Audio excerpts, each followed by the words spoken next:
নমস্কার বন্ধুরা, আমি সঙ্গীতা রাজ। আমি এসে গেছি আরও নতুন দুটি সত্যি ভৌতিক কাহিনী নিয়ে, যা শুনে আপনার গায়েও কাঁটা দিয়ে উঠবে। দুটো ঘটনাই একে অপরের থেকে ভিন্ন, কিন্তু ততটাই রহস্যময়। তো চলো শুরু করা যাক। আজকে প্রথম ঘটনাটি পাঠিয়েছেন দুর্গাপুর থেকে মানসী ঘোষ। তিনি ঠিক যেমনভাবে লিখে পাঠিয়েছেন আমি ঠিক তেমনভাবেই পড়ে শোনালাম। আজ অনেক দিন পর আবার এলাম একটা নতুন গল্প নিয়ে। এটা গল্প বললে ভুল বলা হবে, এটা একটি সত্যি ঘটনা। আমার মা তখন অনেক ছোট। মায়ের এক কাকিমার হঠাৎ মাথার গণ্ডগোল ধরা পড়ে। তার দুইজন ছোট ছোট মেয়ে ছিল। প্রথমে অবশ্য ভালো ছিল, পরে কোনো কারণবশত ওই রকম হয়ে যায়। এরপর একদিন পুকুরে যাওয়ার নাম করে রেল লাইনে মাথা দিয়ে আত্মহত্যা করে। এর আগেও নাকি অনেকবার চেষ্টা করেছিলেন, কিন্তু কেউ না কেউ দেখে ফেলে। কিন্তু এবার আর শেষ রক্ষা হলো না। আরপিএফের একজন অফিসার আমার দাদু ভাইয়ের বন্ধু হওয়ায় লাশ পেতে খুব একটা অসুবিধা হয়নি। যাই হোক, অপঘাতে মৃত্যু। তাই ৪৫ দিন পর গয়াতে পিণ্ডদান করে আত্মার শান্তি দেওয়া হয় নিয়ম অনুযায়ী। তবে এই ৪৫ দিন প্রচণ্ড উৎপাত করে। আমার মামা বাড়িতে তখন সবাই এক উঠোনেই থাকতো, আর বাড়ির পিছন দিকে একটা বিরাট বাগান ছিল। এখন অবশ্য ভাগ বাটোয়ারা হয়ে গেছে, আর সেসব কিছু নেই। তো মাদের অনেক বড় ফ্যামিলি ছিল। আরও কাকারা বাগান বাড়ির পেছনে থাকতেন। তাদের বাড়ি যেতে হলে ওই বাগান পেরিয়ে যেতে হতো। তো যেদিন মারা যায় ওই কাকিমা, সকল পুরুষ মানুষেরা মরা পোড়াতে শ্মশানে যান এবং মহিলারা পুকুরে হাঁড়ি কড়াই নিয়ে স্নানে চলে যান। তারপর ফিরে এসে সবাই যে যার মতো হালকা খাবার খেয়ে শুয়ে পড়ে। মাঝরাত্রিরে হঠাৎ খুটখুট করে কড়া নাড়ার আওয়াজ। সবাই একটা ঘরেই শুয়েছিল, তাই চোখ বন্ধ করলেও ঘুমায়নি কেউই। হঠাৎ আওয়াজ হতেই সবাই সবার মুখ চাওয়াচাওয়ি করে, কারণ ঘরেই তো সবাই আছে। তবে কে করা নাড়ে? যাই হোক, মায়ের ঠাকুমা ছিল সব থেকে বয়সে বড়। সে বুঝতে পেরেই হঠাৎ জোর গলায় বলে ওঠে, নিজে তো গেলি, আবার কেন জ্বালাতে এলি? যা, দূর হ এখান থেকে, যা। বলতেই আশ্চর্যভাবে আওয়াজ বন্ধ হয়ে যায়। এরপর ২-৩ দিন আর কোনো কিছু হয়নি। তারপর হঠাৎ মাঝরাত্রে ঝাঁটার আওয়াজ, খড়খড় করে কেউ যেন উঠান ঝাঁট দিচ্ছে। যে বাইরে বেরিয়ে এসে দেখি কেউ নেই। তারপর বাগান বাড়ির পিছনে যারা থাকতেন তাদের বাড়িতে আমার এক মাসি খাবার নিয়ে যাচ্ছিল। বাগানে একটা টগর ফুলের গাছ ছিল। সেখানে যেতেই খাবারের জায়গাটি হঠাৎ উল্টে যায় এবং খনা গলায় কেউ বলে ওঠে, খাবার বোঝানো হচ্ছে। আমি কি খাবো কেউ কি ভেবেছিস? মাসি তো ঘেমে নিয়ে কেঁদে কেটে অস্থির। কোনো ক্রমে মুড়িবাজি করে দৌড়ে ঘরে আসে। এবার মায়ের ঠাকুমার খুব রাগ হয়। সে বলে, বেঁচে থাকতে তো শান্তি দিল না কাউকে, এখন মরে গিয়েও ছেলে পুলিদের ভয় দেখাচ্ছে। এর একটা বিহিত করতেই হবে। তারপর বাড়ির কুলপুরোহিত মশাইয়ের ডাক পড়ে। তিনি বলেন অপঘাতে মৃত্যু, তাই আত্মা শান্তি পায়নি। তারপরে ঘরের যাগযজ্ঞ করিয়ে কয়াতে পিণ্ডদান করা হয়। তারপর আর কোনোদিনই কিছু হয়নি সেরকম। তো বন্ধুরা, আজকের আমাদের প্রথম ঘটনাটি কেমন লাগলো অবশ্যই কমেন্ট বক্সে জানাবেন। যদি ভালো লেগে থাকে তো অবশ্যই লাইক কমেন্ট শেয়ার করে দেবেন। তো চলো আজকের দ্বিতীয় ঘটনায়। আজকের দ্বিতীয় ঘটনাটি পাঠিয়েছেন কলকাতা থেকে যশ সেনগুপ্তা। তিনি ঠিক যেমনভাবে লিখে পাঠিয়েছেন আমি ঠিক তেমনভাবেই পড়ে শোনালাম। নমস্কার, আমার নাম অভিষেক। আজকে আমার জীবনের এক সত্যিকারের অভিজ্ঞতা শেয়ার করছি। আমার এক বন্ধু আছে, ওর নাম বিপ্লব। ছোট থেকেই ও প্রচণ্ড সাহসী, রাগী। রাগ মানে একদম দিকবিদিক জ্ঞানশূন্য হয়ে পড়া যাকে বলে। ওর এতই সাহস যে একবার আমরা বাজি ধরে বলেছিলাম একটা কবরস্থানে গিয়ে ওকে বিয়ার খেতে। আর ও বেশ অবলীলাক্রমে রাতের বেলা সেই কবরস্থানের একদম মাঝে বসে এক বোতল বিয়ার আর একটা বিড়ি খেয়ে নিয়েছিল। ওর মা বাবা মাঝের মধ্যেই ওর দিদির সাথে দেখা করতে চেন্নাই যেত। ওর দিদি চেন্নাইতে কর্মরত, আর ও খুব স্বাভাবিকভাবেই ওদের 3 তলা বাড়িতে সম্পূর্ণ একা থেকে যেত। আমাদের দেশের বাড়ি পূর্ব মেদিনীপুরে। তো সেখানে একবার এক অদ্ভুত উপদ্রব শুরু হলো। বাড়িতে সবাই একে একে অসুস্থ হয়ে পড়তে থাকে। একদিন আচমকাই বাড়িতে আগুন লেগে যায়। সূর্যাস্তের পর বাড়ির লোক ছাদে যাওয়াই বন্ধ করে দিল। বাড়িতে খুব অদ্ভুতভাবে মাঝরাতে অনেকগুলো কাক এসে ডাকতে শুরু করতো। কখনো বিড়াল খুব বিকট শব্দে ঘুমাতো। এমন অবস্থায় আমরা গেলাম আমাদের দেশের বাড়িতে, সঙ্গে বিপ্লবকেও নিয়ে গেলাম।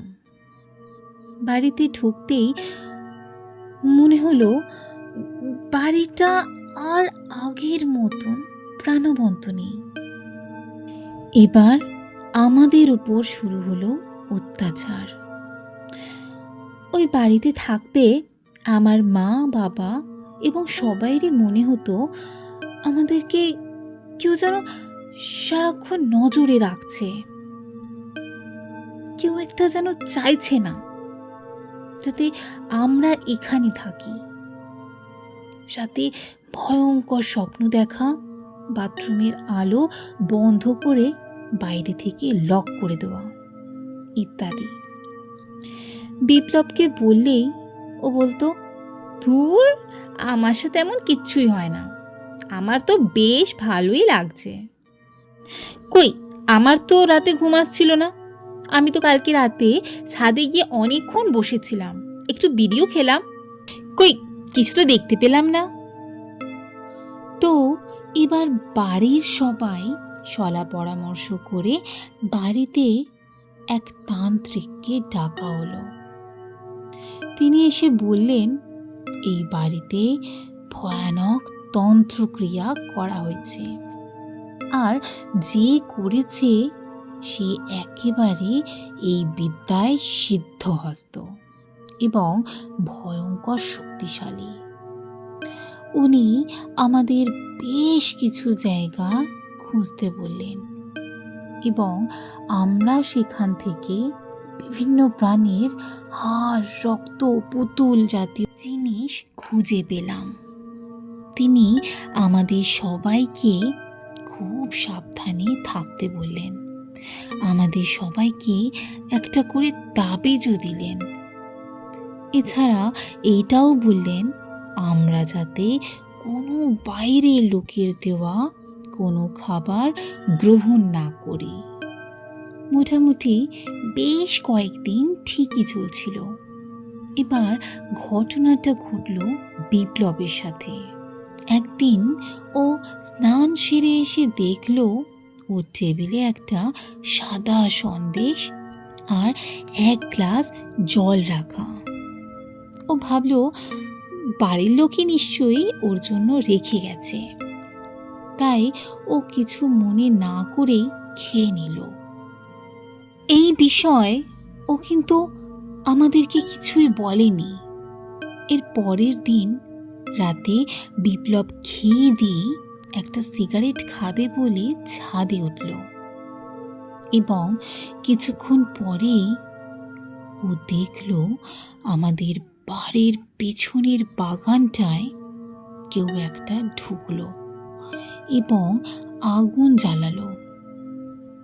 এটা ও কিছুক্ষণ দেখেই আমাকে ফোন করে আমার মা বাবাকে নিয়ে তাড়াতাড়ি ছাদে আসতে বলল। আমরা ছাদে এসে এই দৃশ্য দেখে ভয় থ হয়ে গেলাম, কিন্তু বিপ্লব তখনও স্বাভাবিক, যেন কিছুই অস্বাভাবিকও দেখতে পাচ্ছে না। আমরা সঙ্গে সঙ্গে ওই তান্ত্রিককে ডেকে এনে ব্যাপারটা দেখাতে বাগানের দিকে যাই। গিয়ে দেখি এক ভয়ানক দর্শন লোক এক অতীব বিকট দর্শন মূর্তির সামনে বসে অদ্ভুত কিছু মন্ত্রোচ্চারণ করছেন।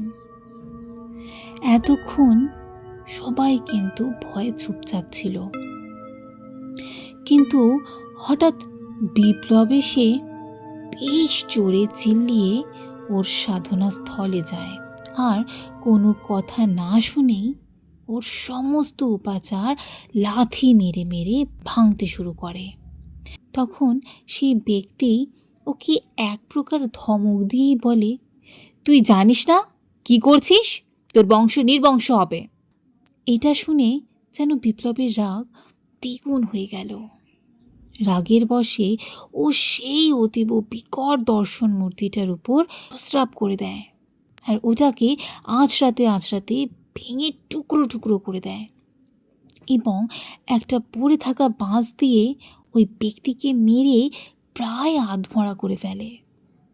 তারপর যে করেই হোক বাড়ির সবাই মিলে ওকে শান্ত করে এবং বাড়িতে তারপর থেকে সব স্বাভাবিক হয়ে যায়। সেই তান্ত্রিক আমাদের বলেছিল যে ওই ব্যক্তির করা ক্রিয়ায় নাকি বাড়ির সবাই প্রভাবিত হয়েছিল, একমাত্র বিপ্লব বাদে। এমনকি ওকে দেওয়া সেই সাদা সন্দেশও নাকি মন্ত্রপুত ছিল, কিন্তু ওটা খেয়েও ওর মধ্যে কোনো প্রভাব পড়েনি। কিন্তু কেন বিপ্লবের মধ্যে কালা জাদুর কোনো প্রভাব পড়েনি সেটা কিন্তু ওই তান্ত্রিকও পরিষ্কারভাবে বলতে পারেননি।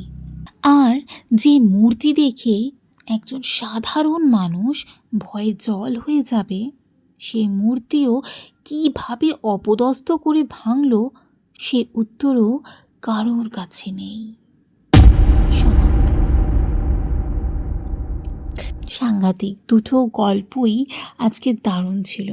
আজকের পরপর দুটো ঘটনাই একে অপরের থেকে ভিন্ন, তবুও অদ্ভুত। দুটো ঘটনাতেই দুটো প্রশ্ন রয়েই যায়। আত্মা কি আদৌ আছে? আত্মহত্যা করার পরে আত্মার কি কোনো প্রকারেও শান্তি পাওয়া সম্ভব নয়? লোকে তো বলে গয়ায় গিয়ে পিণ্ডদান করলে নাকি আত্মা শান্তি পায়, মুক্তি লাভ করে। আত্মহত্যার ক্ষেত্রে কেন হয় না? যদি তোমরা জেনে থাকো অবশ্যই কমেন্ট বক্সে জানিও। আর আমাদের দ্বিতীয় ঘটনা থেকে প্রশ্নটা হলো, যেখানে সারা পরিবারের সবাই ভয় পেয়ে গেল, সেখানে বিপ্লবের মধ্যে সেই অদম্য শক্তি, সেই রাগ, অত সাহস হঠাৎ কোথা থেকে এলো? আর সেই মূর্তিটাই বা কিসের ছিল? কেনই বা বিপ্লবের উপর কোনো রকমেরও প্রভাব পড়ল না? বন্ধুরা, তোমরা যদি জেনে থাকো বা কিছু আঁচ লাগিয়ে থাকতে পারো অবশ্যই কমেন্ট বক্সে জানিও। আমি তোমাদের কমেন্টের অপেক্ষায় রইলাম। তো আজকের এই দুটি ভৌতিক ঘটনা তোমাদের কেমন লাগলো অবশ্যই কমেন্ট বক্সে জানিও। ভালো লাগলে অবশ্যই লাইক, কমেন্ট, শেয়ার, সাথে সাবস্ক্রাইব করে পাশে থাকা বেল আইকনটা প্রেস করে দিও, যাতে সমস্ত নতুন ভিডিও প্রথম নোটিফিকেশন তোমাদের কাছে সবার আগে পৌঁছায়। ও হ্যাঁ, যদি তোমাদের জীবনে ঘটে থাকা কোনো ভৌতিক কাহিনী বা শোনা কোনো কাহিনী থাকে তো অবশ্যই আমাকে স্ক্রিনে আসা এই ইমেল অ্যাড্রেসে বা আমার ফেসবুক পেজে লিখে পাঠাতে পারো। তো চলো tata, bye bye, stay blessed, be happy.